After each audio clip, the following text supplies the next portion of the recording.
Welcome back viewers. நாம TNPSC and competitive எக்ஸாம்ஸ்ல previous இயர்ஸ்ல கேட்டிருக்கக்கூடிய ஒன் வேர்ட்ஸும் அதுக்குரிய சரியான ஆன்சர்ஸும் பார்த்துட்டு இருக்கோம்.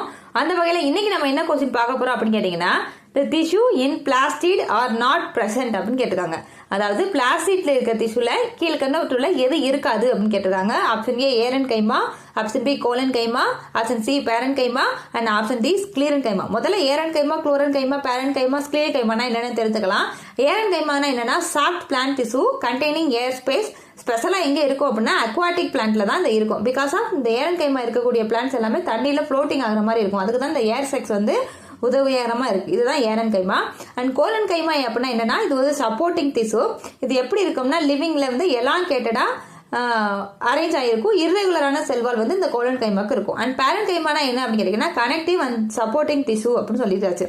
ஸோ ஸ்க்ளீரன் கைமானா supporting tissue in dead cells, hard woody cells surface of the tree. இந்த ஸ்க்ளீரன் கைமானா இந்த இறந்த டெட் செல்ஸ் எல்லாமே குமுலேட் ஆகி அக்குமுலேட் ஆகிருக்கிறது தான் இந்த ஸ்க்ளீரன் கைமா சொல்லுவோம். இந்த மரத்துல பார்க்லாம் இருக்கும்ல, ஸோ இது எல்லாமே இந்த ஸ்க்ளீரன் கைமாவால ஏற்படக்கூடிய பாக்ஸ் தான். ஸோ ஓகே, இப்போ என்ன கேட்டீங்கன்னா, இந்த tissue in plastid are not present அப்படின்னு கேட்டீங்கன்னா ஆப்ஷன் டி ஸ்க்ளீரன் கைமா. அதாவது இந்த பார்க்குன்னு சொல்றோம் இல்லையா, இறந்த ஹார்டி உடன் லைக்ல இருக்கும் இல்லையா, அந்த உட்டி செல்ஸ் தான் நம்ம வந்து இந்த ஸ்க்ளீரன் கைமா சொல்றோம். ஓகேவா? இந்த வீடியோ உங்களுக்கு பிடிச்சிருந்துச்சுன்னா லைக் பண்ணுங்க, ஷேர் பண்ணுங்க, கமெண்ட் பண்ணுங்க. நம்ம சேனலுக்குள்ள புதுசாக வந்தீங்கன்னா கண்டிப்பா சப்ஸ்கிரைப் பண்ணிக்கங்க. தேங்க்ஸ் ஃபார் வாட்சிங்.